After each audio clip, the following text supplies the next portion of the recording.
오늘 귀한 말씀을 전해주실 강사 목사님을 소개하겠습니다. 분당 우리 교회와 한성교회에서 찬양 사역자로 그리고 찬양팀을 이끌면서 많은 교회에서 찬양 인도를 해주신 목사님이셨는데요. 2019년도에 위례에 예배인 교회를 개척하고 지난 5년 동안 크게 하나님께서 은혜 더해주시고 부흥해서 또 이렇게 지금까지 잘 목회하고 계시는 이성재 목사님이십니다. 우리 목사님을 보내주신 하나님께 감사하는 마음과 목사님을 환영하는 마음으로 우리 큰 박수로 우리 모시도록 하겠습니다.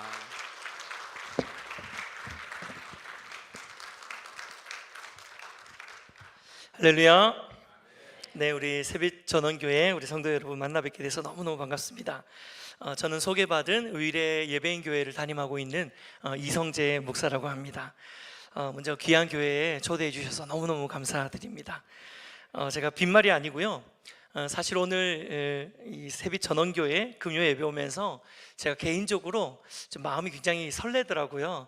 왜냐하면은 제가 소개받은 것처럼 여기서 가까운 분당 우리 교회에서 되게 오랫동안 사역하면서 이 지역도 너무 잘 알고 있고 또 세빛전원교회도 이미 너무 잘 알고 있는 교회였어요. 그래서 아마도 이 교회에 초청받으시는 강사 목사님들은 다들 이 교회를 향해 오시면서 내가 제대로 가고 있는지에 대한 믿음 없이 여기로 올라오시는데 저는 확실한 믿음으로 여기로 올라올 수 있었습니다. 네, 그래서 오늘 정말 너무 또 귀한 교회에 초대해 주셔서 감사하고요. 더군다나 우리 한성교회에서 참 제가 또 좋아하고 또 좋은 관계로 함께 동역하던 우리 송광수 목사님이 담임 목사님으로 또 이 교회에 부임하신다고 했을 때도 제가 굉장히 놀랍기도 하고 반갑기도 했는데 또 그러다 보니까 여러분 아니실지 모르겠지만 저는 괜히 우리 성도님들하고 좀 뭔가 친한 것 같은 그런 느낌적인 느낌, 네, 그래서 좀 친척교회에 온 것 같은 그런 생각도 들었습니다. 그래서 오늘 특별한 마음으로 함께 또 말씀을 나눌 때에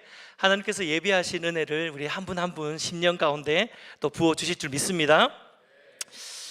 저희 집은 결혼하고 한 오랫동안 아이가 생기지 않아서 불임으로 굉장히 고생을 했던 집이었습니다. 그런데 결혼한 지 9년 만에 하나님이 정말 기적같이 아이를 선물로 이렇게 주셨어요. 그것도 자연 임신이 된 거예요. 야, 얼마나 기뻤겠습니까? 그래서 제가 하나님께 이 감사한 마음을 어떻게 표현할까, 태명에다가 좀 담아야 되겠다라고 생각하면서 정말 기도하면서 태명을 뭘로 지을까, 하나님을 향한 이 감사의 마음을 가지고 태명을 뭘 지을까 하다가 9년이라고 지었어요. 네, 9년 만에 태어났으니까요. 여러분 9년 만에 태어난 게 얼마나 다행인지 모릅니다. 한 해만 늦었어도 네, 태명이 큰일 날 뻔했죠. 네. 근데 맨날 제가 이제 저희 아내 배를 이렇게 만지면서 9년아 이러면서 날마다 연이 나오기를 간절히 기도를 했건만 태어나 보니까 구놈이가 태어나더라고요. 네. 그래서 이 구놈이가 어느덧 자라서 올해 초등학교 3학년이 됐고요. 그 밑으로 하나님이 생각지도 못한 사진 보시는 것처럼 둘째, 셋째를 또 선물로 주셔가지고 아들, 딸 이렇게 3남매를 키우고 있는 다둥이 아빠입니다. 네. 막내가 딸이라서 얼마나 다행인지 모르겠어요. 네. 혹시 여기 아들 셋 키우시는 부모님 혹시 계신가요? 누구 계세요? 손 한번 들어주시겠어요? 아들 셋 키웠다. 네. 아들 넷이 있으세요? 우와, 놀랍습니다. 여러분 그거 아십니까? 아들을 셋 이상 키우신 어머니는 하나님께서 천국 프리패스권을 드린다는 그런 소문이 있습니다. 그래서 천국은 그냥 가시는 겁니다. 할렐루야. 네. 그런데 문제가 있어요. 조금 빨리 갈 수 있습니다. 스트레스를 받아가지고. 그래서 스트레스 관리에 유념하시기를 부탁드리고요. 아무튼 여기 아들 셋에 아들 넷까지 계시는 집도 계시는데요. 그만큼은 아니겠지만 여하튼 저도 이제 다둥이를 키우다 보니까 이 육아하는 게 보통 힘든 게 아니더라고요.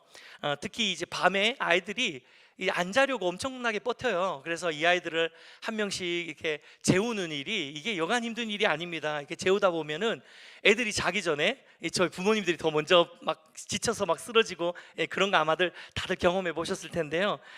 저도 그러다 보니까 언제부턴가 이렇게 애들을 좀 재우면서 자꾸 저도 졸리니까 이 넷플릭스를 켜서 이게 드라마를 이렇게 보게 되는 거예요. 밤에 이렇게 침대에 누워가지고. 그런데 이 목사님들은 다 나름의 직업병을 다 가지고 있습니다. 뭘 하더라도 이걸 다 어떻게 설교랑 연결할까 막 이런 식으로 막 드라마도 그렇게 보거든요. 근데 제가 요즘 이렇게 드라마를 이렇게 보다가 문득 이런 생각이 드는 거예요. 지금 미디어 안에 녹아 있는 이 세상이 교회와 그리스도인 그리고 목회자들을 바라보는 이 시각이 굉장히 많이 왜곡돼 있고 또 잘못된 변질된 시각으로 치우치고 있다는 것을 되게 많이 깨닫게 되었습니다.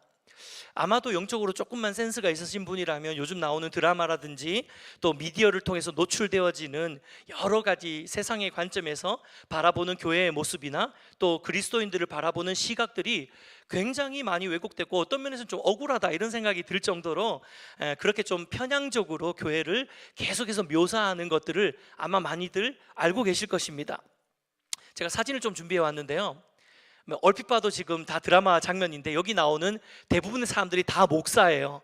네, 아주 유명했던 오징어 게임에 나오는 저 초록색 트레이닝복 입고 있는 저 사람도 아주 이기적인 목사로 나오고요.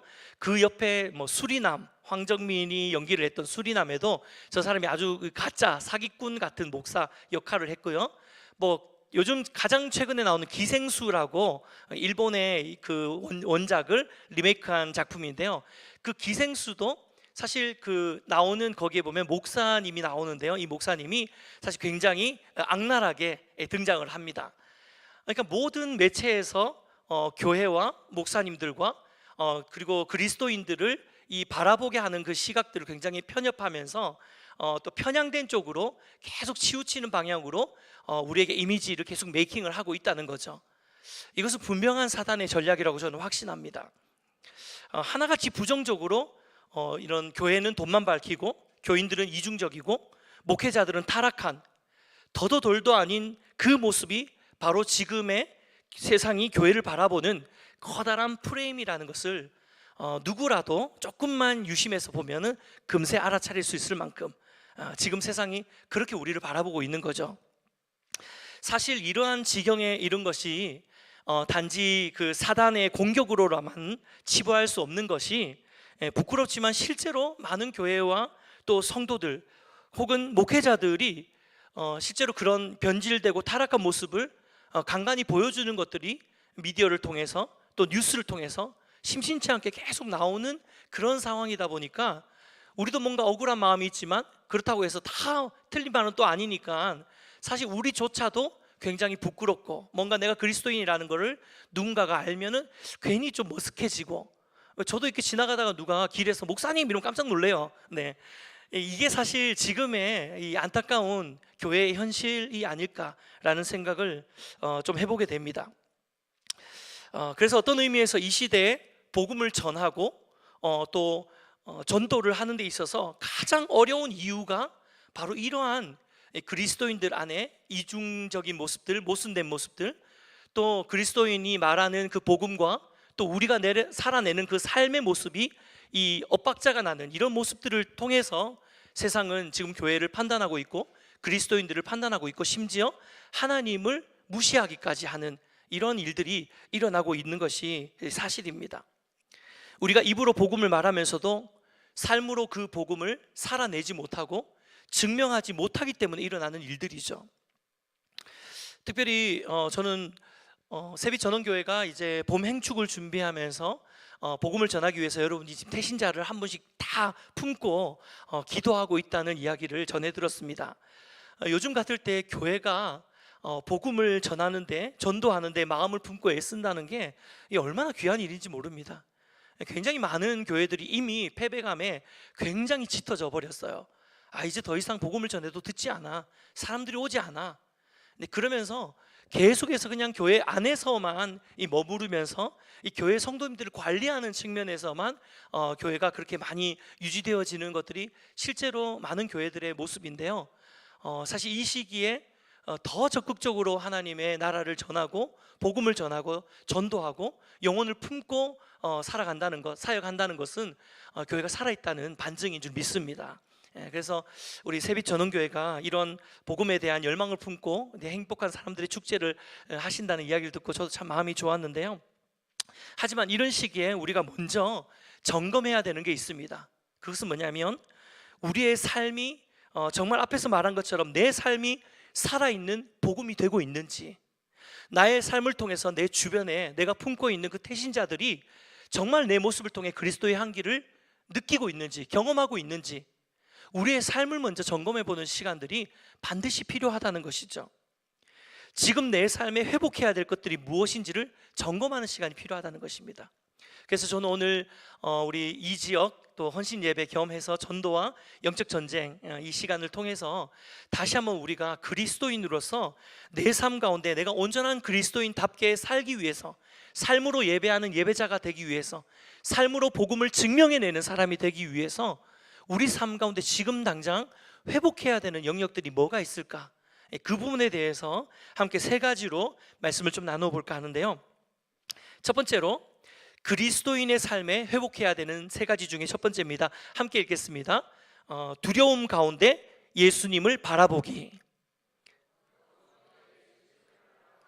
네, 다시 한번 두려움 가운데 예수님을 바라보기.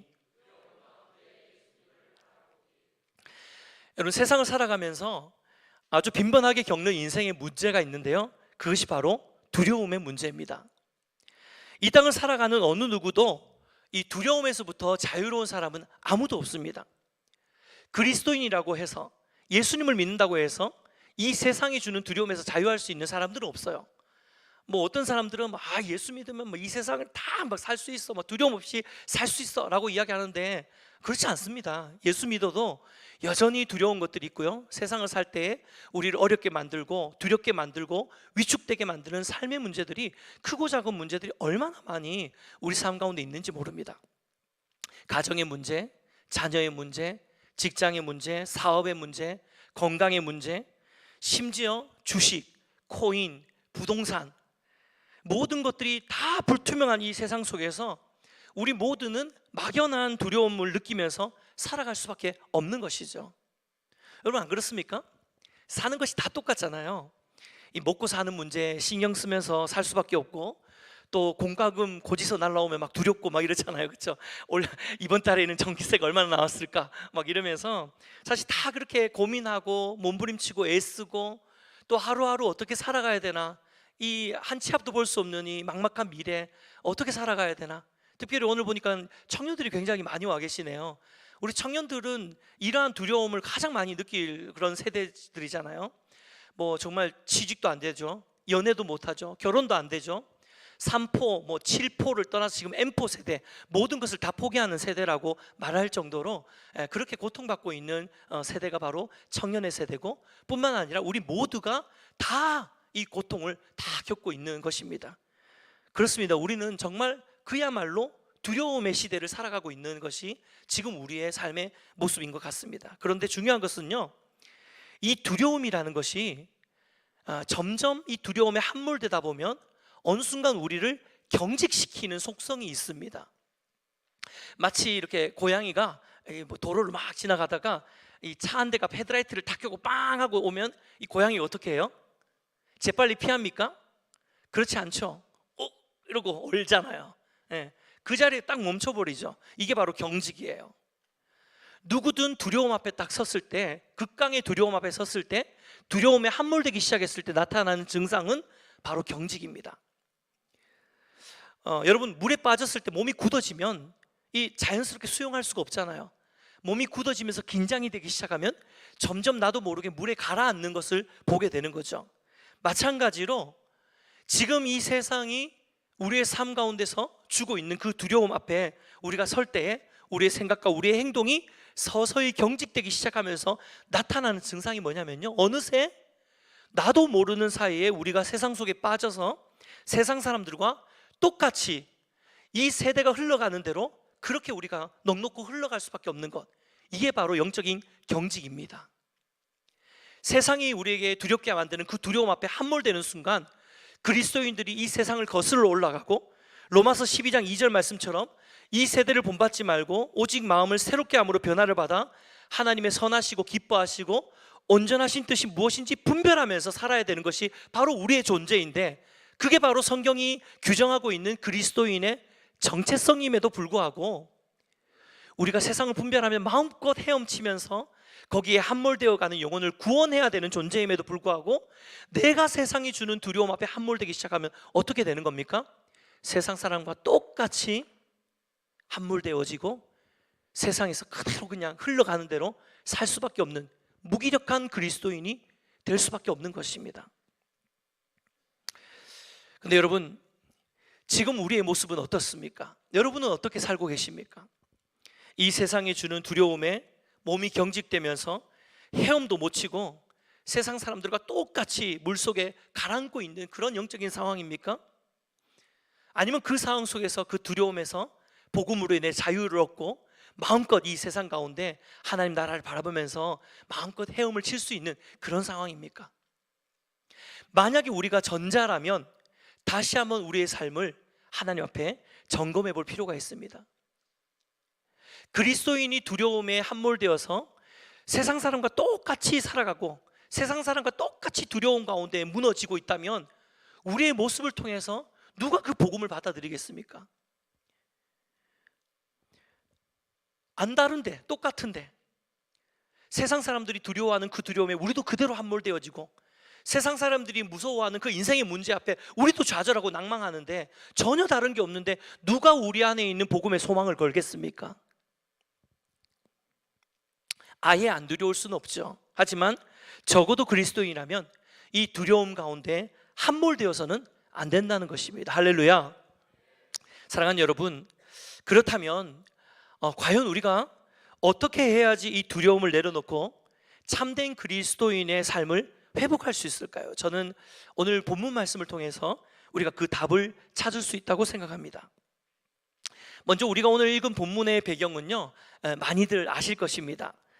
제자들이 배를 타고 갈릴리 호수를 건너고 있는데 밤중에 풍랑을 만나서 엄청나게 고생하게 되죠. 근데 바로 그때 예수님께서 짠 하시면서 무리를 걸어 제자들에게 오십니다. 그런데 제자들이 예수님을 유령이라고 착각하면서 무서워서 소리를 지르고 지금 난리가 난 상황이 바로 오늘 본문의 상황이죠. 26절 같이 한번 읽어볼까요? 함께 읽겠습니다. 시작.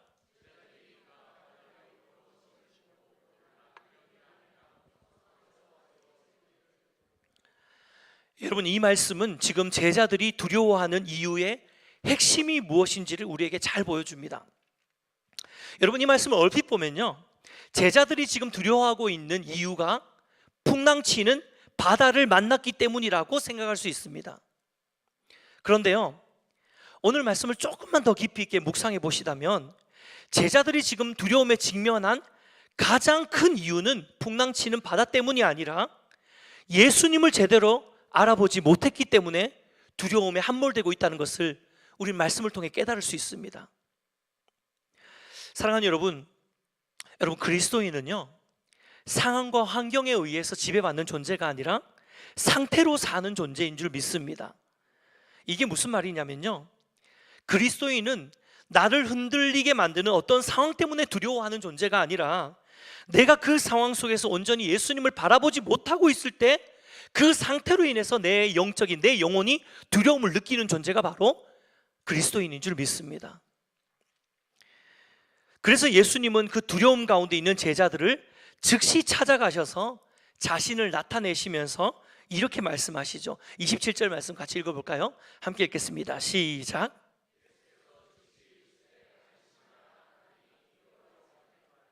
할렐루야. 우리의 두려움을 해결할 수 있는 솔루션이 뭐라고요?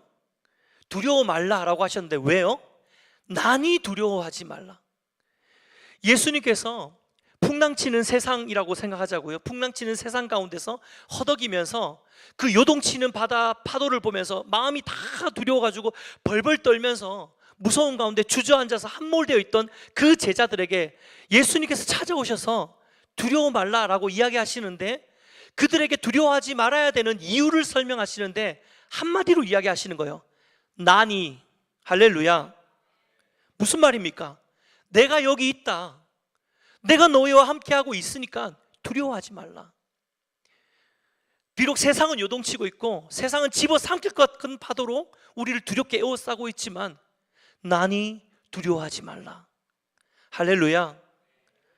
오늘 이 밤에 이 음성이 우리 모든 세빛전원교회 성도님들의 심령 가운데 들려지시기를 주님의 이름으로 축복해 드립니다.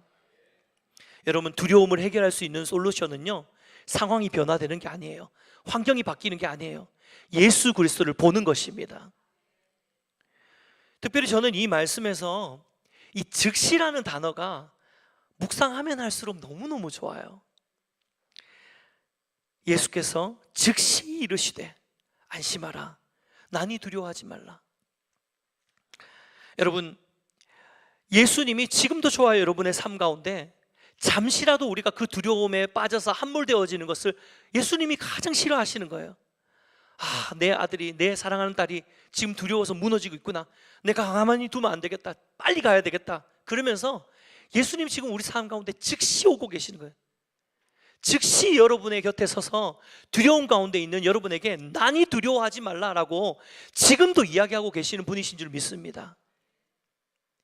이 금요일 밤에 이 교회까지 찾아오신, 제가 듣기로는 성도님들이 멀리 계시는 분도 많다고 들었어요. 근데 이 금요일 저녁에 왜 여기 오신 겁니까? 갈급한 마음 때문에, 간절한 마음 때문에, 두렵고 떨리는 인생의 문제 앞에 하나님을 붙들 수밖에 없기 때문에 이 밤에 여기 오신 거 아닙니까? 그런데요, 여러분, 그냥 와서 무턱대고 하나님을 붙드는 거, 물론 그것도 귀하지만 영의 눈을 들어서 나와 함께 하시고 내니 두려워 말라 말씀해 주시는 그 하나님을 오늘 이 밤에 발견하는 밤 되시기를 주님의 이름으로 축복해 드립니다. 사랑하는 여러분, 참된 평안은 오직 예수 그리스도 안에 있음을 믿으시기를 주님의 이름으로 축복합니다. 목회를 하면서 너무 좋은 환경 속에서, 상황 속에서 계시지만 여전히 두려움 가운데 함몰되어 있는 분들도 진짜 많이 만나요.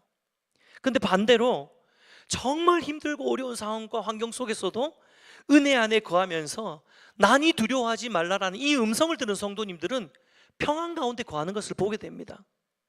아마 이 가운데 많은 성도님들은 여러분의 삶을 통해서 이것을 경험하신 분들이 많이 계시리라고 믿습니다. 상황은 말도 안 되게 힘든데, 환경은 너무너무 더 나빠지는데 알 수 없는 평안과 알 수 없는 담대함이 나를 붙드는 그 경험들, 여러분 이 경험 다 해보시지 않으셨습니까? 이것이 바로 그리스도인이 가지고 있는 무기인 줄 믿습니다. 특권인 줄 믿습니다. 실제로 이런 평안을 누리는 분의 삶에는요, 우리가 막 전도와 영적 전쟁, 행축 막 이런 거 안 해도 돼요. 뭐 이런 걸 안 해도 실제로 이런 요동치는 두려울 수밖에 없는 세상 가운데서도 전혀 요동하지 않고 담대하게 살아가는, 평안 가운데 거하시는 그분의 삶은요, 그 삶 자체가 복음인 줄 믿습니다. 그 삶을 통해 전도가 되는 거예요. 옆에 있는 분들이 이렇게 생각해요. 도대체 네가 믿는 하나님은 어떤 분이길래 이렇게 어려운 상황 속에서도 전혀 두려워하지 않고 이렇게 얼굴이 편안할 수 있냐. 여러분, 이거면 뭐 전도 다 된 거 아닙니까? 그렇죠? 그래서 요한 1서 4장 18절에는요 이런 말씀이 있어요. 사랑 안에는 두려움이 없나니 온전한 사랑이 두려움을 내어 쫓느니라. 할렐루야. 여러분, 온전한 사랑 되시는 주님 안에 거하는 저와 여러분 되시기를 주님의 이름으로 축복해 드립니다. 그 두려움이 변하여 내 기도 되었고 전날의 한숨 변하여 내 노래 되었네. 주님을 찬송하면서 할렐루야 할렐루야. 내 앞길 멀고 험해도 나 주님만 따라가리. 여러분, 이 찬송의 고백이 오늘 이 밤에 저와 여러분의 고백이 되시기를 주님의 이름으로 축복해 드립니다. 네. 두 번째로 여러분, 그리스도인의 삶에 회복해야 되는 것은요, 따라하겠습니다. 영적 야성으로 사명을 감당하기. 마태복음 14장 29절 말씀 같이 한번 읽어볼까요? 함께 읽겠습니다. 시작.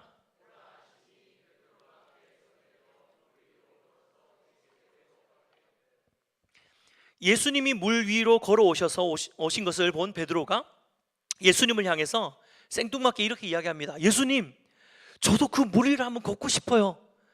저도 걷게 해주세요. 그러자 예수님이 베드로에게 뭐라고 이야기하십니까? 오라 라고 부르시죠. 여러분, 성경 말씀은 이 부분을 아주 짧게 기록하고 있어요. 그런데 저는 베드로의 고민이 결코 짧지 않았을 거라고 생각합니다. 베드로가 무슨 생각이었는지 모르지만 저도 무리를 한번 걷게 해주세요 라고 예수님께 요청은 드렸지만 막상 예수님이 오라 라고 했을 때 베드로가 아싸 하고 무리를 걸을 수 있었을까요? 그렇지 않았을 거예요. 막상 예수님이 오라고 하셨지만 이게 진짜 걸어질까? 정말 내가 걸을 수 있을까? 나 빠지면 어떡하지? 이런 두려움과 이런 고민들, 갈등들이 분명히 베드로 안에는 있었을 겁니다. 그러니까 오늘 성경은 굉장히 짧게 기록하고 있지만 베드로가 무리를 걷기까지는 결코 짧은 시간이 아니라 굉장히 많은 고민 끝에 베드로가 한 발을 내디딜 수 있었을 것입니다. 왜냐면요, 지금 베드로가 타고 있는 이 작은 배, 이 갈릴리 호수를 지나가는 그 배는 저는 예전에 그 성지순례를 가서 이런 배들을 본 적이 있는데요, 한 딱 정말 12명, 13명 이렇게 탈 수 있는 크기의 배예요. 아주 작은 배입니다. 근데 베드로가 비록 이 작은 배임에도 불구하고 지금 이 작은 배는 베드로에게 있어서 풍랑치는, 요동치는 바다 한가운데서 그가 의지할 수 있는 유일한 현실의 안정감이었기 때문에 이 현실적인 안정감을 내딛고 벗어나서 도전한다는 것, 한 번도 경험해보지 못했던 그 무리를 걷는 일에 도전한다는 것이 이게 쉬운 일이었겠습니까? 절대로 쉬운 결정이 아니었을 거예요. 그러니까 지금 예수님은 베드로를 향해서 네가 지금 머물러 있는 그 현실의 안정감, 그 손바닥만한 그 작은 배에서 머물러 있지 말고 담대하게 풍랑치는 세상 가운데로 나아오라 라고 베드로에게 초대하고 계시는 것입니다. 여러분, 이것을 다른 말로 영적 야성을 회복하라는 것이죠. 사랑하는 여러분, 저는 지금도 예수님이 우리에게 동일한 도전을 하고 계신다고 믿습니다.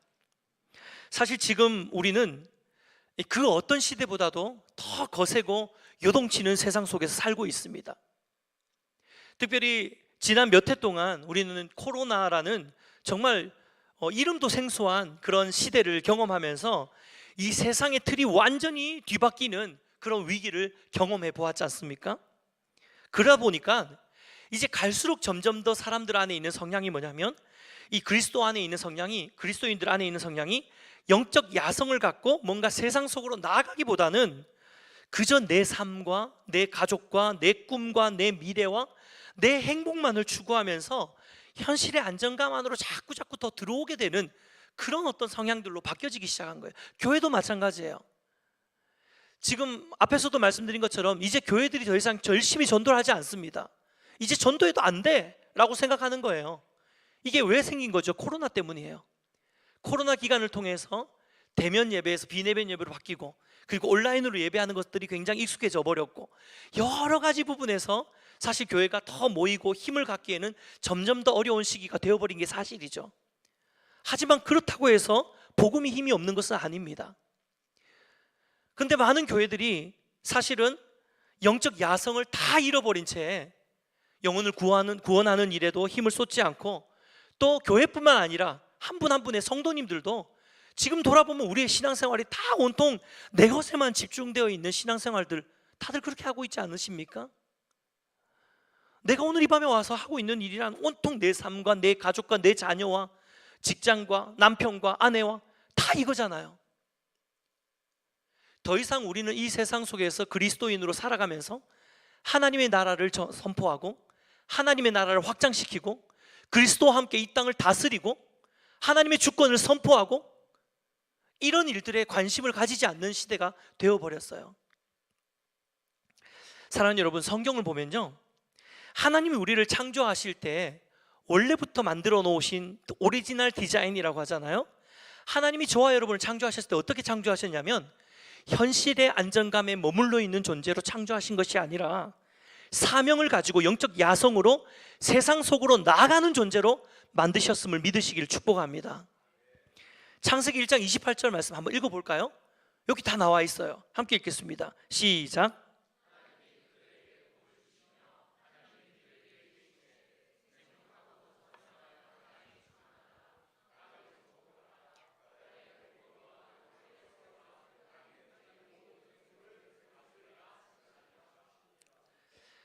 아멘.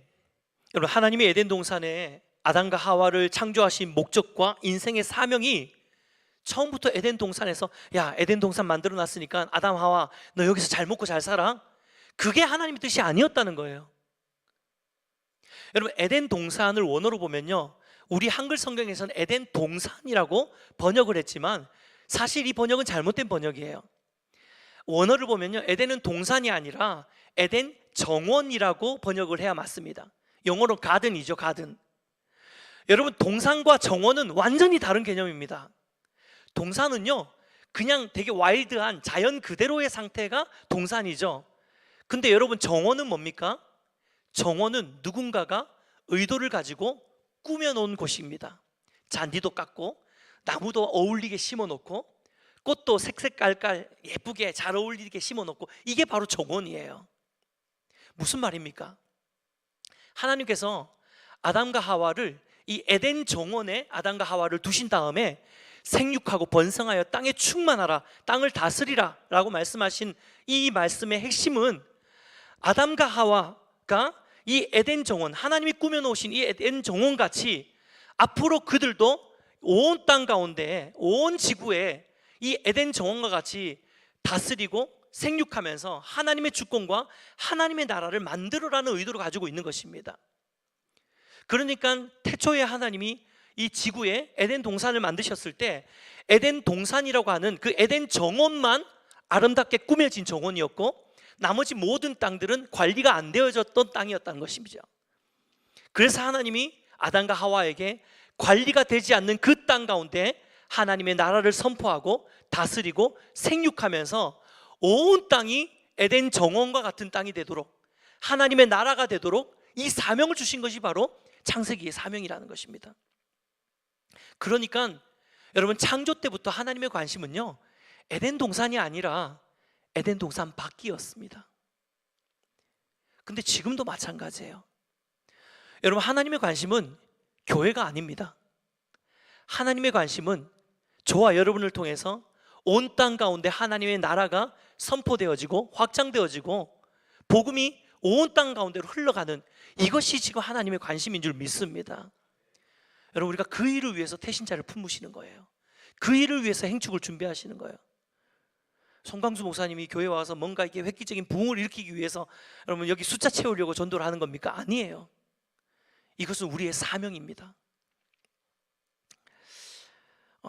제가 이제 아이들을 키우다 보니까 우리 아이들이 이제 동요를 많이 듣게 되잖아요. 그런데 제가 저희 아이들이 막 좋아하고 잘 부르는 동요 중에 되게 재밌는 곡이 하나 있는데, 여러분 혹시 멋쟁이 토마토라는 동요를 아시나요? 어떻게 아시죠? 지금 모르시는 손자 키우고 이러시면 또 아실 수도 있겠다. 네. 이 멋쟁이 토마토라는 노래가 있어요. 울퉁불퉁 멋진 몸매에 빨간 옷을 입고 새콤달콤 향기 풍기는 멋쟁이 토마토. 나는야 주스 될 거야, 나는야 케찹 될 거야, 나는야 춤을 출 거야. 뽐내는 토마토. 네. 우리 지금 여기 애기가 엄청 좋아하는데, 너 알지 이거? 그치? 불러볼래? 네. 그런데 제가 이거를 듣다가 어느 날 약간 의문이 생기더라고요. 아니 뭐 울퉁불퉁 멋진 몸매에 뭐 새콤달콤 향기 풍긴 멋쟁이 토마토 이해가 돼요? 그리고 이 토마토가 뭔가 이렇게 이야기하는 거잖아요. 나는야 앞으로 자라서 주스가 될 거야, 토마토 주스. 나는야 앞으로 토마토 케찹이 될 거야. 뭔가 이건 다 이야기가 말이 돼요. 그런데 갑자기 이 동요의 가사에 나는야 춤을 출 거야가 나와요. 이거 갑자기 무슨 말이지? 제가 이제 곡을 쓰는 사람이니까, 음악을 하는 사람이다 보니까 이 가사에 민감해요. 이 맥락에, 전후 맥락에 안 맞는 가사가 지금 들어와 있는 거거든요. 나는야 주스 될 거야, 나는야 케첩 될 거야. 그러고 난 다음에 나는야 뭐 토마토 파스타 될 거야. 뭐 이게 맞는 거 아닙니까? 그렇죠? 그런데 나는야 춤을 출 거야 라고 이야기를 하는 거예요. 이게 무슨 가사지? 이해가 잘 안 되는데, 여러분 제가 설교를 준비하면서 계시가 임했어요.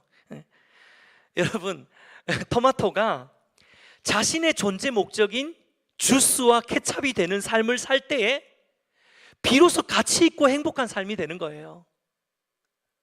자기가 내가 이게 돼야지, 내 사명은 주스가 되는 거고 내 사명은 케찹이 되는 거야 라는 이 사명을 이루고 나니까 토마토가 어때요? 나는 지금 기쁜 거예요. 지금 나는 춤을 추는 거예요. 할렐루야. 여러분, 마찬가지로 저와 여러분의 인생도요, 하나님이 우리를 창조하신 목적대로 쓰임받을 때 진짜 그 인생이 가치 있고 행복한 존재로 살아가게 되는 줄 믿습니다. 마이크는요, 누군가의 음성을 크게 확장시킬 때의 존재의 가치를 드러내는 거예요. 물컵은요, 여기에 물론 연필을 꽂을 수도 있죠. 하지만 창조된 목적 그대로 물을 담을 때 가장 존귀하고 가치 있고 행복한 인생이 되는 것입니다. 여러분, 우리가 아무리 여러분 인생의 현실의 안정감을 쫓아서 살아보세요. 행복해지는지? 행복해지지 않습니다. 돈을 쫓아보세요. 명예를 쫓아보세요. 가정의 행복을 쫓아보세요. 그게 정말 완전한 행복을 주라고 생각합니까? 아니에요. 진짜 우리의 인생이 가치 있고 행복해지려면 하나님이 우리를 창조하신 매뉴얼대로 살아야 되는데요, 그것이 바로 하나님의 복음을 전하는 삶인 줄 믿습니다. 기도하고 축복하는 것은 우리 세빛전원교회가 정말로 한 분 한 분 성도님들이, 그리고 이 교회 공동체 자체가 영적인 야성으로 회복되어져서 정말 사도 바울의 고백처럼 이 복음에 불일 듯한 마음으로 이 지역을 변화시키고 이 땅을 변화시키고, 여기 위치가 얼마나 좋습니까? 분당도 커버할 수 있고 광주도 커버할 수 있고 용인도 커버할 수 있고 놀라운 지역입니다. 네.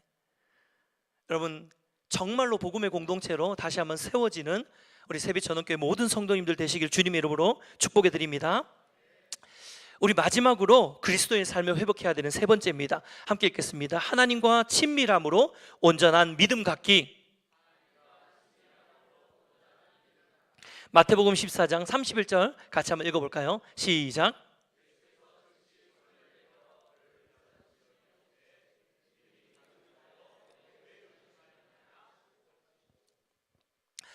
예전에 제가 아주 우연한 기회에 굉장히 오래된 기독교 영화를 본 적이 있습니다. 제가 20대 거의 중반 정도에서 그 영화를 봤으니까요, 아마도 그때 거의 뭐 흑백 같은 그런 느낌의 기독교 영화였습니다. 근데 거기 이제 예수님의 일대기를 이렇게 보여주는 장면이었는데요, 그 영화에서 오늘 본문에 바로 이런 장면을, 물론 그 영화의 장면은 아닌데 제가 최대한 비슷한 장면을 구해왔습니다. 그런데 이런 이제 장면이 그 영화에 이렇게 연출이 돼서 이렇게 나오는 거예요. 근데 제가 그 기독교 영화를 보다가 정말 충격에 빠졌어요. 제가 20대 중반에 봤으니까 지금 벌써 20년이 훨씬 넘었잖아요. 그런데 20년이 지난 지금에도 제가 그 장면을 잊을 수가 없어요. 너무 저에게 충격적이라서. 설명을 해드리자면 이런 거예요. 이제 예수님 제자들이 막 풍랑치는 바다에서 막 엄청 막 고생하는 거예요. 막 노져졌고 했는데 아무래도 거센 비바람 때문에 이게 감당이 안 되는데 저기 멀리서 예수님이 하얀 옷을 입고 딱 물 위를 걸어오시는 거예요. 그러니까 이제 제자들이 으악! 막 무서워서 막 떠는 거죠. 근데 예수님이 나니 안심하라 두려워 말라 말씀하셨죠.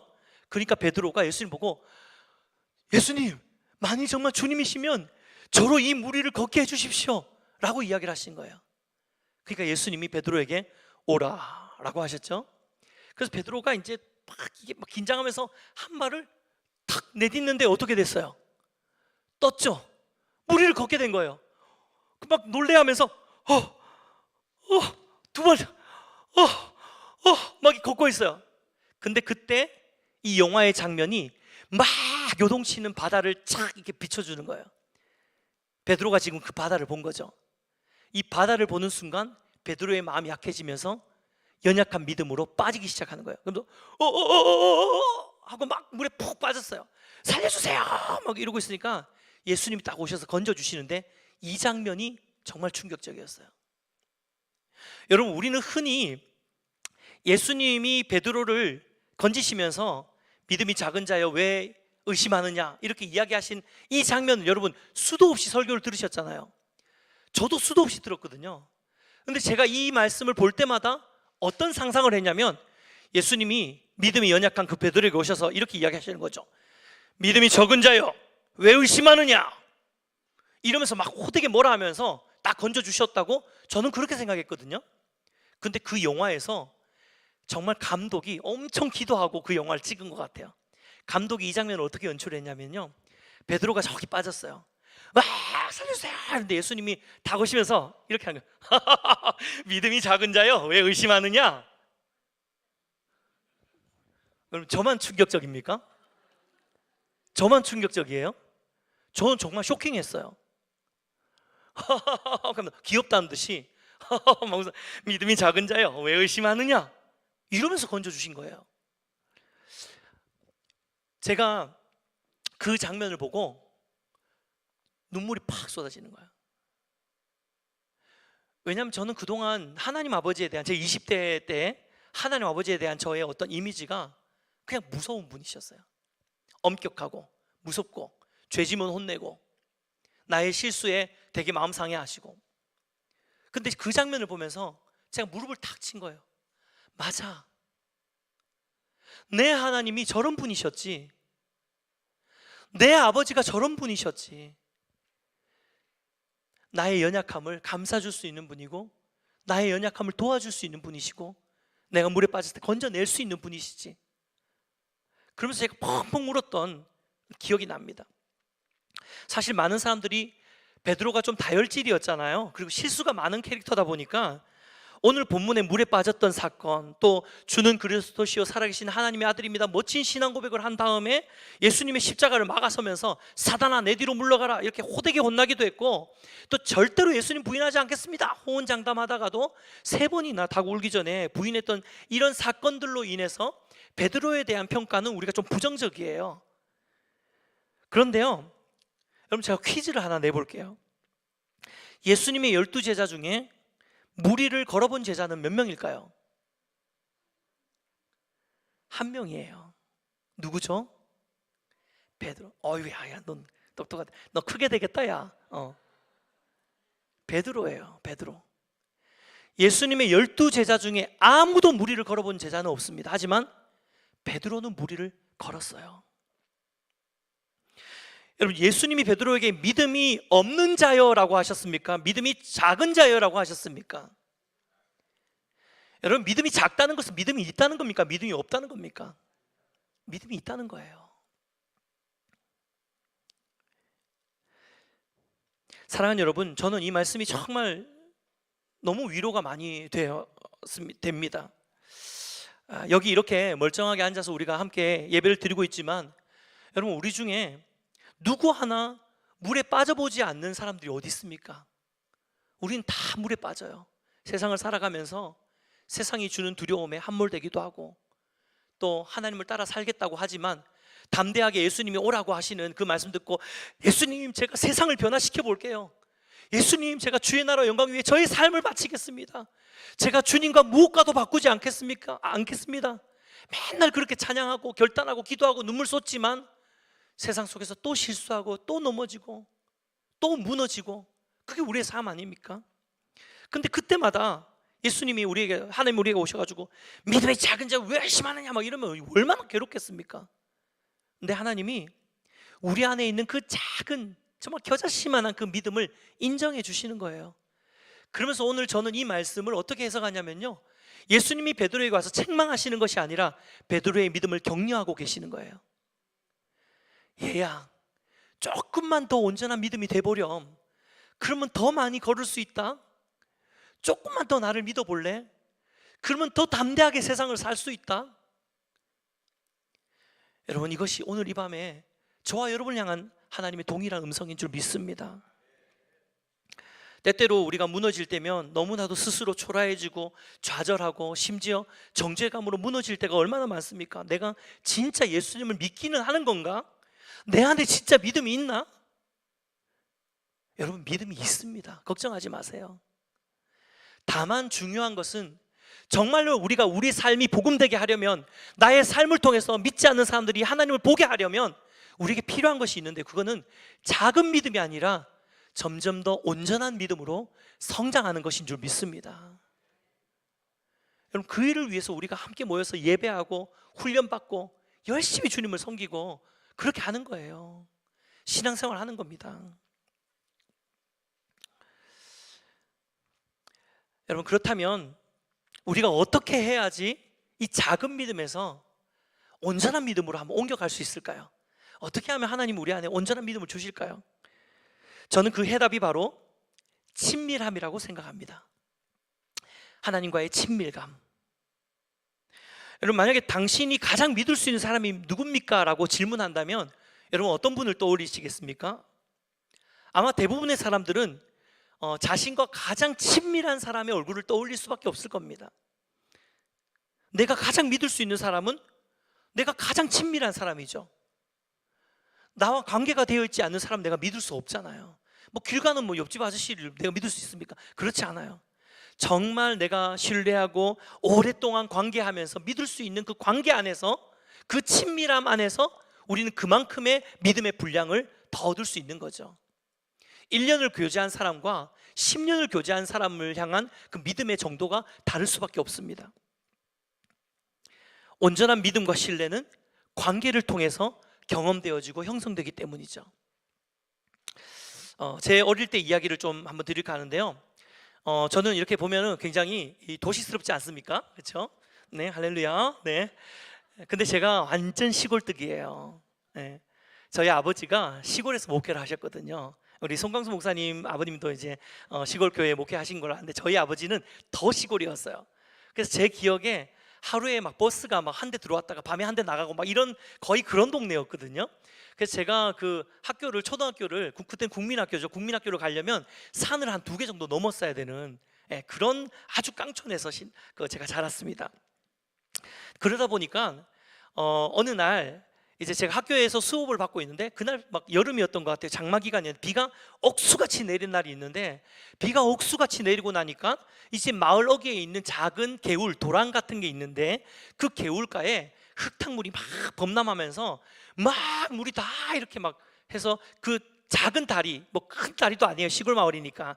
제가 최대한 비슷한 이미지를 한번 찾아서 가지고 왔는데, 왜 이게 시골에서 사신 분들 아실 거예요. 이게 다리도 아닌 것이, 길도 아닌 것이, 그런 다리 있잖아요.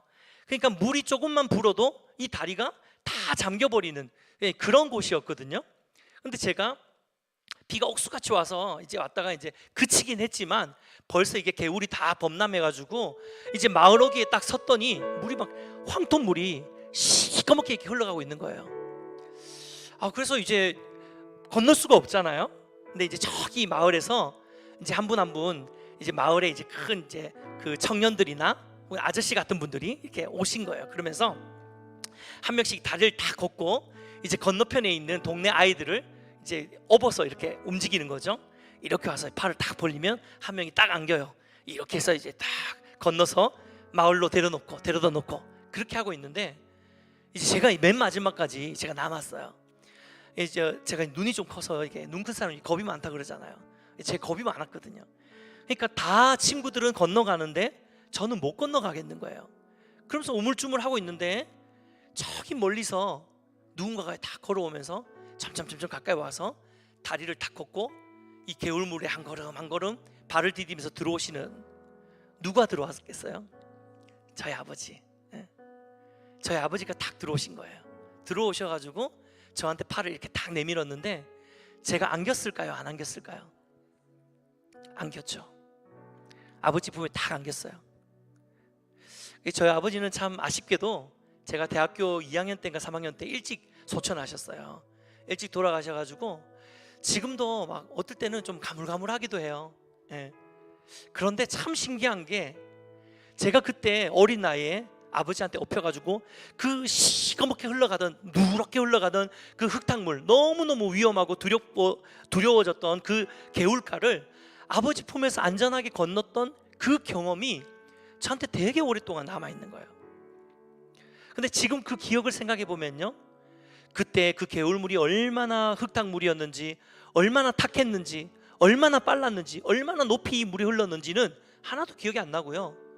그냥 아버지 품에 안겼을 때 그 좋았던 느낌, 그 따뜻했던 느낌만이 저한테 오랫동안 남아있는 거예요. 여러분, 이것이 믿음이고 신뢰입니다. 말씀을 맺겠습니다. 몇 해 전 봄에 갑자기 날씨가 엄청 추워지면서 눈이 펑펑 내린 4월 달인가 뭐 3월 달인가 그랬던 것 같은데, 이 눈이 오면 안 되는데 눈이 펑펑 온 적이 있었어요. 근데 그때 제가 저희 집 둘째 다인인데요, 우리 둘째가 그때 한 막 4살 정도 되었을 때였거든요. 그 4살 된 우리 둘째 다인이를 딱 안고 아침에 일어나니까 온 땅이 막 다 하얗게 변했으니까 제가 그걸 보여주려고 이제 다인이를 딱 안고 이제 거실 창 밖으로 이렇게 딱 데리고 왔어요. 그래서 창에 이렇게 해서 다인이 보고, 저기 다인아 저기 밖에 봐봐, 밤새 눈이 엄청 내렸어. 봐, 밖이 다 하얗지.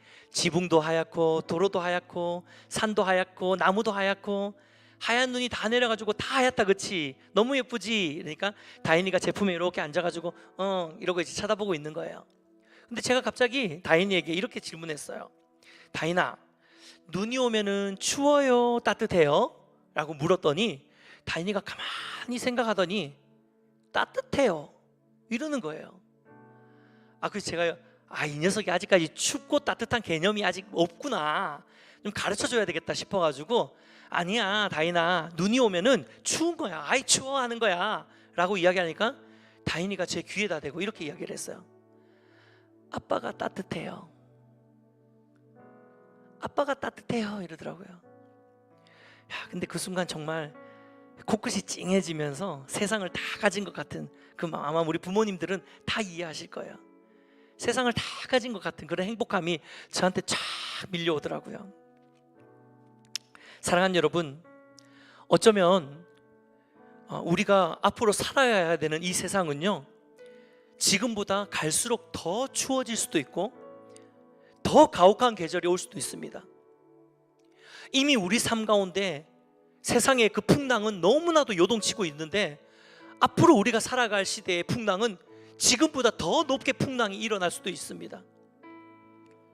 하지만 우리가 하나님 아버지의 품 안에 안겨 있을 때 그 어떤 세상의 풍랑도 우리를 두렵게 하고 요동치게 할 수 없음을 믿습니다. 여러분, 오늘 밤에 함께 말씀을 통해 축복하는 것은요, 우리 새벽교회 전원교회 모든 우리 성도님들 한 분 한 분의 삶 가운데 정말 이 풍랑치는 세상이 아니라 예수 그리스도를 바라보면서 그 풍랑 가운데 계시는 예수 그리스도를 바라봄으로 참된 평강을 얻고, 또 현실적인 안정감을 쫓아가는 인생이 아니라 부르심의 사명을 감당하는 영적 야성을 회복하고, 또 하나님과의 그 친밀함을 통해서 더 온전한 믿음 가운데로 나아가는 저와 여러분의 삶이 되시기를 주님의 이름으로 축복해 드립니다. 그렇게 할 때에 우리가 이 세상 속에서 담대한 믿음의 걸음을 걷게 될 줄 믿습니다. 이런 모든 우리 성도님들 되시기를 주님의 이름으로 축복해 드립니다. 설교를 준비하면서 떠오른 찬양이 하나 있는데요, 우리